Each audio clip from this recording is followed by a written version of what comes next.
This channel does not promote any violent, harmful, or illegal activities. All content provided by this channel is meant for an educational purpose only.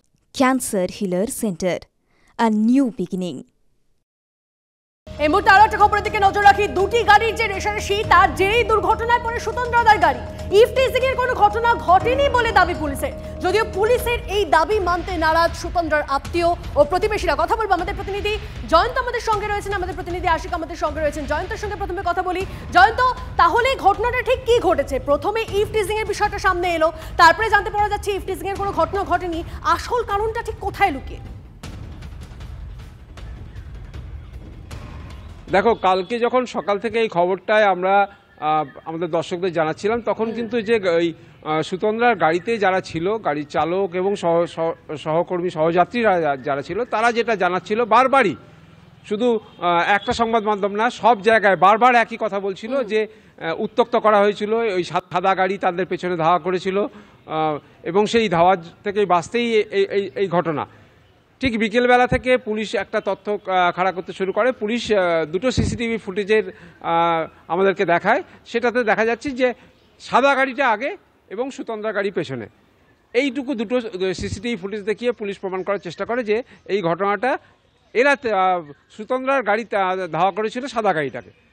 কিন্তু যে প্রশ্নটা উঠছে বারবার, সুতন্দ্রার সঙ্গে যে ওই দুটো গাড়ির যে ধাক্কা হয়েছে, সাদা গাড়িটাকে যদি এদের মধ্যে ধাক্কা বা দুজনকে ধাক্কা মেরে যে উত্ত্যক্ত করা যে প্রশ্ন, সেটা যদি মানে পুলিশ অস্বীকার করলেও সাদা গাড়ির যে অংশ, ভাঙা অংশগুলো, সেগুলো কিভাবে এলো তার কোনো সদুত্তর মেলেনি। আচ্ছা, সুতন্দ্রার গাড়ির দুজনকে পুলিশ আটক করেছিল, চারজনকেই আটক করে জিজ্ঞাসাবাদ করছিল। যদিও পুলিশ বলছে আটক নয়, শুধু আমরা ঘটনার তথ্য জানার চেষ্টা করছি। দুজনকে সন্ধ্যাবেলায় ছেড়ে দেওয়া হলো। গভীর রাতে আরও দুজন যারা ছিল তাদেরকেও ছেড়ে দেওয়া হয়েছে।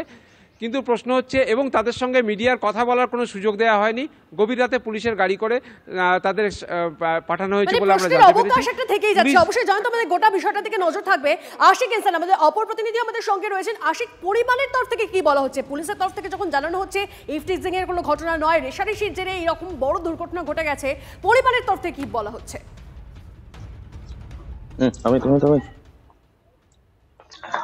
দেখো, পরিবারের তরফ থেকে কিন্তু পুলিশের যে দাবি, সেই দাবিকে নস্যাৎ করা হচ্ছে। অর্থাৎ পুলিশ যেটা বিকেল বেলা থেকে পুলিশ কমিশনার দুর্গাপুরে তিনি যেটা দাবি করেছিলেন যে সুতন্দ্রার গাড়ি ধাওয়া করছে এবং কোনো ইফটিজিং এর ঘটনা ঘটেনি, সেই জায়গাটাকেই কিন্তু পরিবারের লোকজন প্রশ্ন তুলছে। সকাল থেকে যখন এই ঘটনা হয়, গাড়ির চালক দাবি করেছিল যে তাদের গাড়িকে ইফটিজিং করা হচ্ছে এবং সেখান থেকে বাঁচতেই এই দুর্ঘটনা। ফলে পুলিশ সেই জায়গাটাকে ধামাচাপা দেওয়ার চেষ্টা করছে বলেই পরিবারের দাবি করা হয়েছে। এবং পরিবারের পরিজনদের যেটা আরো দাবি, যে প্লেস অফ অকারেন্স বা যে গাড়িতে ঘটনা ঘটেছিল, সেই গাড়ির মধ্যে মদ্যপান হচ্ছিল। যদি মদ্যপান হয়ে থাকে, তাহলে সেই যে গ্লাসগুলোকে সেখানে রাখা ছিল, সেই গ্লাসগুলো কেন পুলিশ সেগুলোকে নিয়ে গেল না সেগুলো যদি সেই জায়গায় পড়ে থাকে, তাহলে যে ট্যাম্পারিং করা হচ্ছে, অর্থাৎ তার যে ফিঙ্গারপ্রিন্ট, সেগুলো নষ্ট হয়ে যাওয়ার সম্ভাবনা রয়েছে। যে ফলে পুলিশের দাবিটাকে একেবারেই পরিবার নস্যাৎ করছে এবং পুলিশের যে দাবি যে ইফটিজিং এর ঘটনা ঘটেনি, সেটাকেও তারা দাবি করছে যে সেই ঘটনাও পুলিশ সাজানোর চেষ্টা করছে। পুলিশ অনেক ধন্যবাদ তোমায়। সুতন্দ্রার পরিবারের তরফ থেকে কি বলা হচ্ছে আপনাদেরকে শোনাবো। এর পাশাপাশি পুলিশের তরফ থেকে কি জানানো হচ্ছে শুনুন।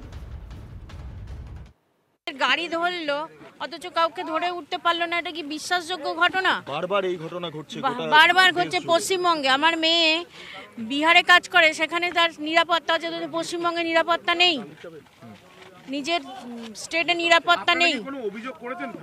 হ্যাঁ, অভিযোগ আমাদের দায়ের করা আছে, লিখিত অভিযোগ দায়ের করা আছে।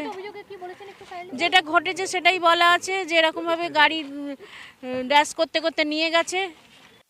মানে যারা গাড়িতে ছিল আমার মেয়ের সঙ্গে, তাদেরকে আটক করে রেখে দিয়েছে, তাদের উপর মানে কিছু একটা হচ্ছে, পুরো ব্যাপারটাই আড়াল হচ্ছে। না হলে এতক্ষণ কাউকে খুঁজে পাওয়া যায় না, এটা কোনো কথা বলুন তো?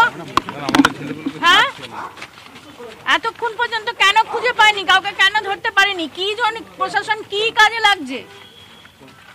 লাগছে, প্রশাসন থেকে লাভ কি? আমাদের সেফটি সিকিউরিটি কোথায়?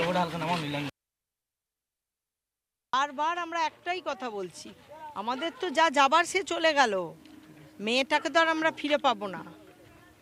কিন্তু আমরা চরম শাস্তিটা চাই, তাতে অন্তত ওর আত্মাটার একটু শান্তি হবে।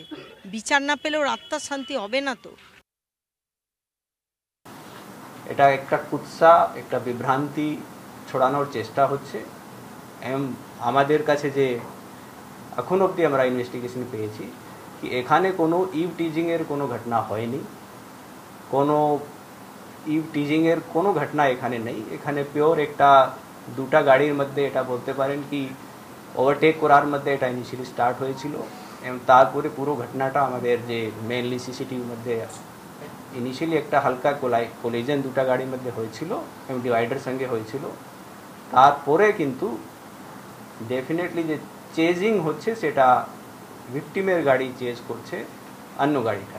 কমপ্লেন্ট যে দিয়েছেন উনিও ভিকটিমের গাড়িতে ছিলেন, কমপ্লেনে কোনো কটুক্তির কোনো কথা বলা নেই।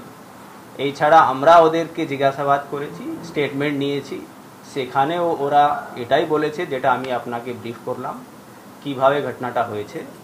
ওখানে কোনো কটুক্তি বা কোনো ইভটিজিংয়ের কোনো ঘটনা ওনারা বলেন। সাদা গাড়ি যারা তারা কেন এখনো পর্যন্ত তাদের কাউকে এখনো কি আপনারা মানে শনাক্ত করতে পেরেছেন? আমরা ডেফিনেটলি আমরা ওদেরকেও জিজ্ঞাসাবাদ করব, ওদেরকেও যা আইনি ব্যবস্থা আছে সেটা নেব।